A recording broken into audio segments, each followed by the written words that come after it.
I just want to ask you one thing before I run.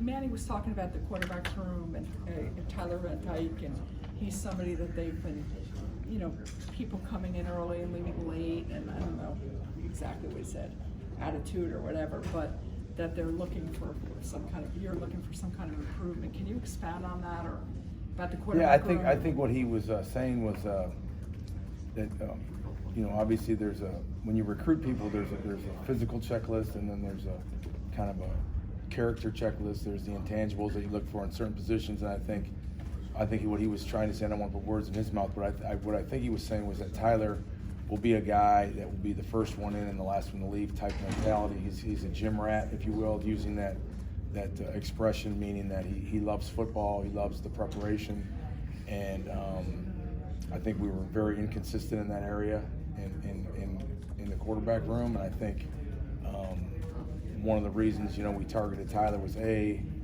physically he fits the profile of what we're looking for. He has very good size. He's got big hands. He's got good mobility. He's got very good throwing mechanics. He's got good arm talent. He shows toughness. He's competitive. He played baseball. He played basketball on good teams, you know, and was really involved. And my experience with multi-sport athletes at quarterback has been very, very good. Guys I've had that have played multiple sports before and everything. So Tyler does all that, and then on top of it, he works extremely hard. He will grind. He likes the preparation. He loves the X's and O's of it. He likes the strategy of it, and I think we'll get a guy that'll be a humble, hard-working, blue-collar guy. Dan Jaron obviously made a ton of improvements. In a perfect world, he would have played well the last two games, and you would have your starting quarterback going forward. I know you haven't had a lot of time probably to think about 2020, but would your first instinct be that we need to open up this competition again, have all of our quarterbacks compete for the starting job, because what we've seen the last couple of games was simply not good enough? Yeah, absolutely. I think Coach said it best when he said that, you know, and I think pretty much for not just the quarterback position, but everywhere on our team, you know, guys are going to have to earn their spots, and nothing will be given. And certainly quarterback is a position where it's tough. You know, Jaron's 19 years old, you know, and there's growing pains that go along with playing that position, and you have the ball in your hands every play, and sometimes maybe when you're not playing as well at other spots on the team, it magnifies your performance in a good or bad way. And so it's not really all on him, but certainly we got to play better than we did the last couple of weeks, and certainly nobody's given up on him or anybody, but I think we need to, you know, obviously just make it aware to everybody that nobody's job is ever secure, and that we're going to play the best guys. Have you had a freshman come in the spring, learn enough in your system and start first game in the next season? No, never had. I'm actually trying to think if I've ever had a quarterback come in early. I don't know if I've been around where I've ever had one enroll early before. So I don't know if I've ever been in that situation before. But you know, Tyler wasn't a 100% layup. He was going to enroll early. That was a decision that him and his family made. I think it was like late in the summer.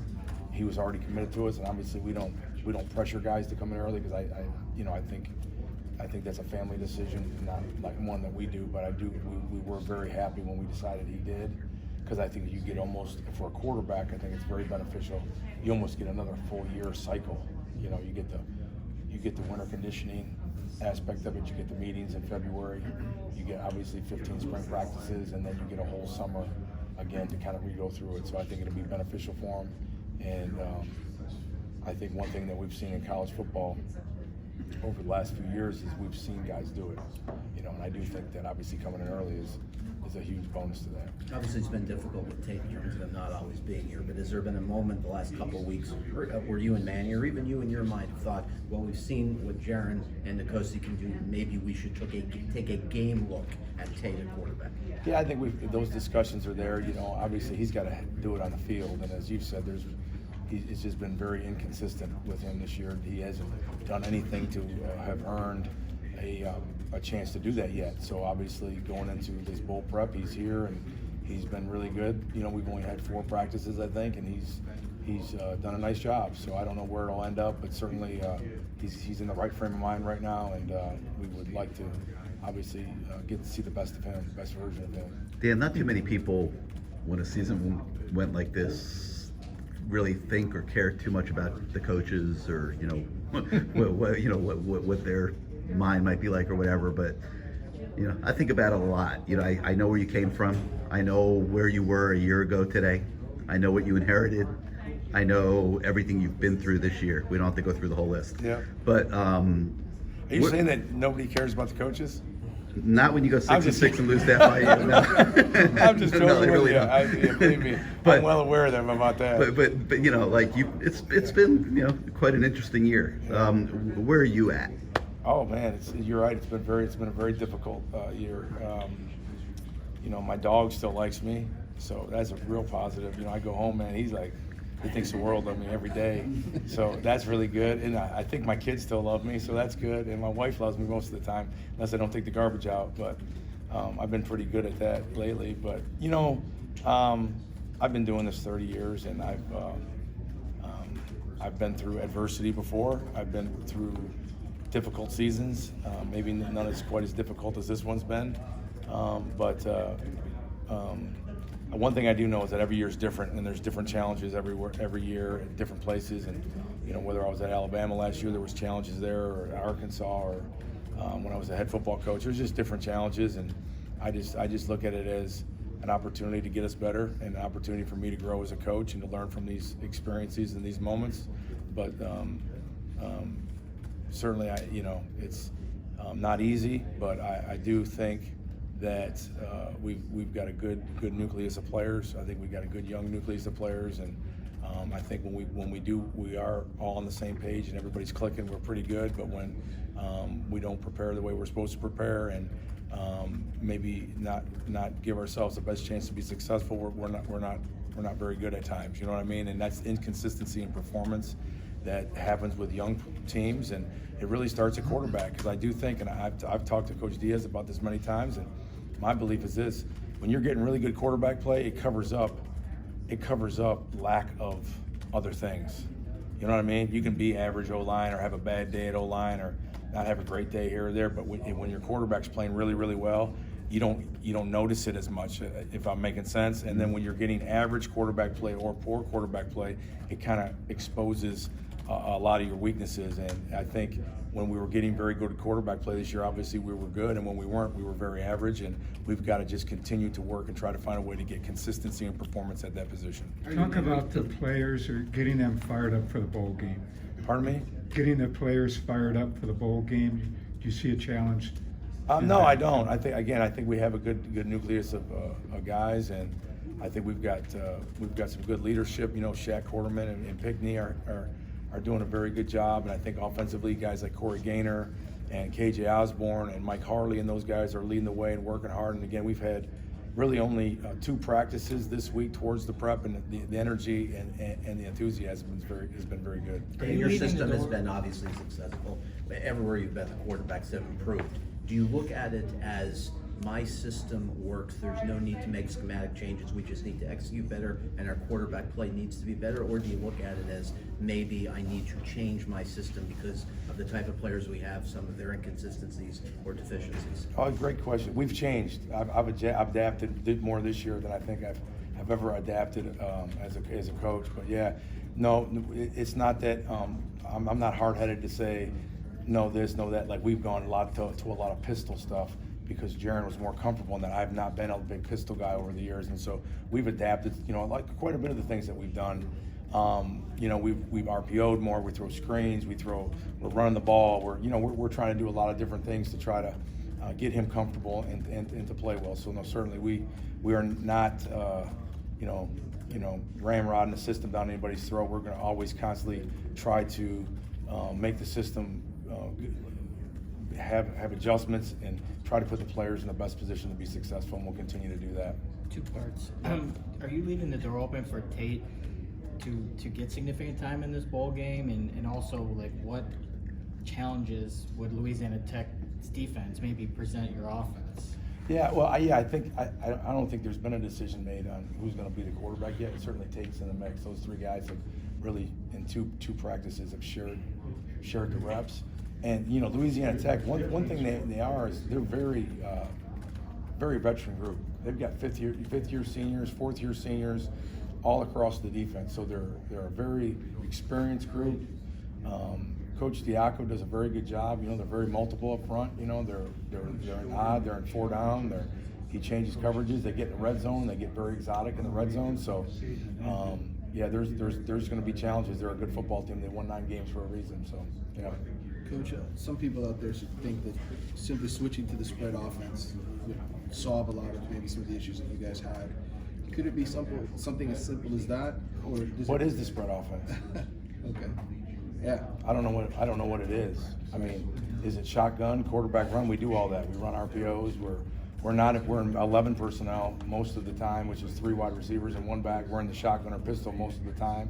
So, people define spread offense. I think it's a very ambiguous term, and I don't really understand it. But because I don't think systems don't win championships. Players and coaches win championships. If one system won a championship, everybody would run that system. And that system would win a championship on offense and win a championship on defense.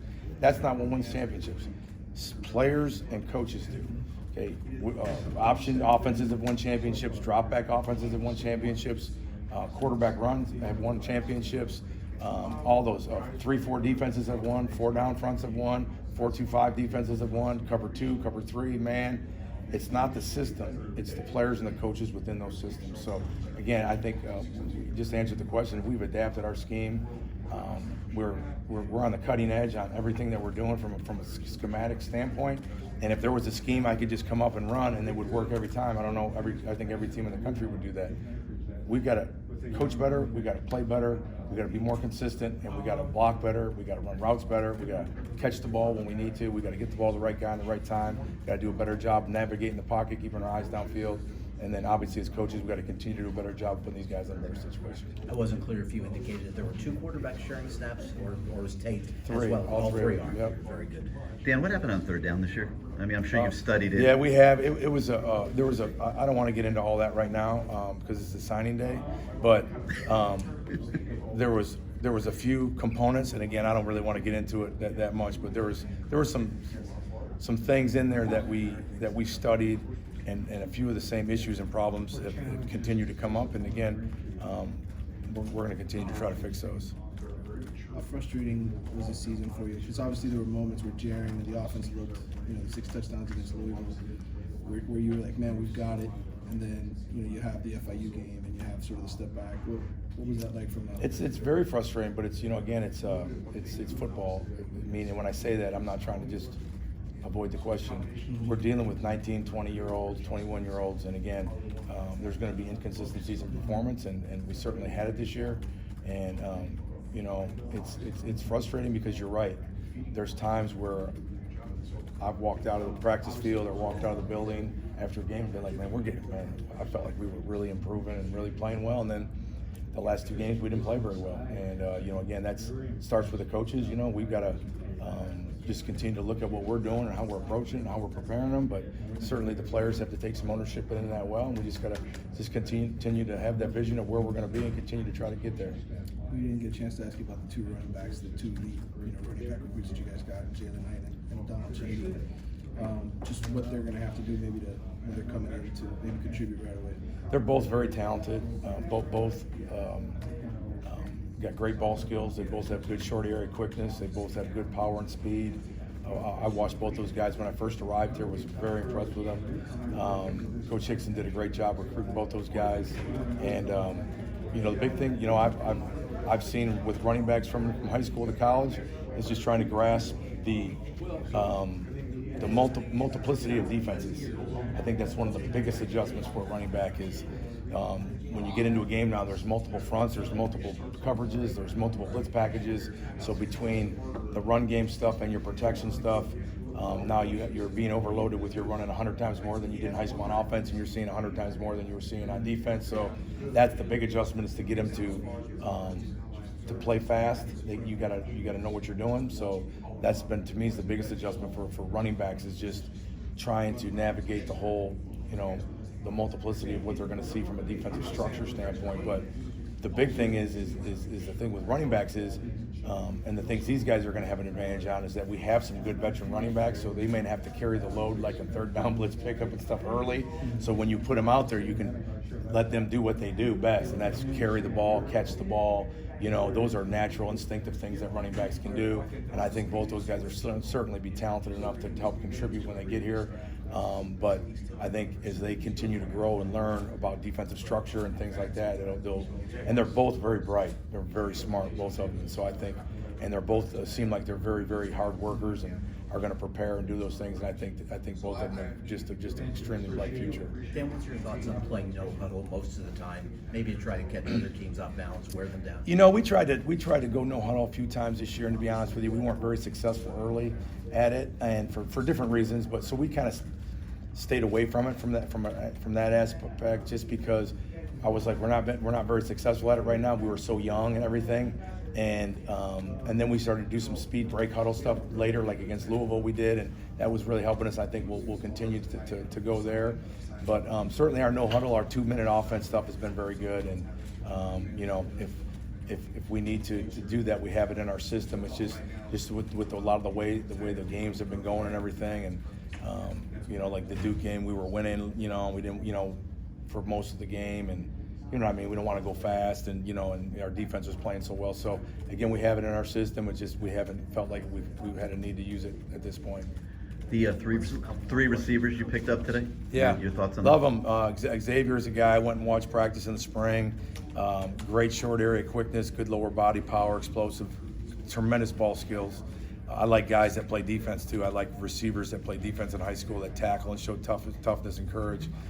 Xavier did that. Michael Reddy's got great physical attributes, really good speed, long speed, very good ball skills, a great size. And Daz is a guy that I saw in Alabama, you know, playing in Birmingham. I saw him play a couple times, and he is just very fluid, runs excellent routes, been very well coached. Very good ball skills, and it can be a really explosive guy. How would you assess the receivers? Just not the recruits, but kind of what happened towards the end? Inconsistent. Again, just like just basically that sums up our offense. I think there was, again, times where we thought we were really, really getting better, and then there was times like against Duke that we weren't getting separation and man coverage, and you know, got to continue to get better in that area. But at times, again, very, very happy with how they were progressing, but again, you know, I know we all want to focus on the end, you know, but there was times where, you know, Jaron was 30 for 38 or something against North Carolina, and Kosi threw for 480 yards against Virginia Tech, and we threw 6 touchdown passes against Louisville. So there's moments that we're all focusing on the end. I get that, you know, and that's where we're at. So hopefully we can go out there and play next week and have a really, really good performance, so then we can start focusing on that more instead of talking about these last 2 games. What creates that kind of inconsistency? You know, I wish I could tell you the exact answer because I would have fixed it already. But I think it's preparation. I think it's young players. I think sometimes you know, maybe I've said this before. People always talk about handling adversity. I think another thing players need to learn how to do is handle success. And I think, you know, sometimes when we scored 52 points against Louisville, we had a bye week. Maybe, I don't know this, we did not obviously want this to happen, but maybe when people can't handle success, maybe they get a little complacent, and maybe they don't prepare like they should, and then bam, that leads to having upsets and bad days, and it happens all over college football every week and every year, as we know. So it's just obviously it's something your natural human instinct is to want to let down when things are going well, and you can't do that. And as a coaching staff, we got to just continue to try to teach these guys how to fight through that complacency. Thank you.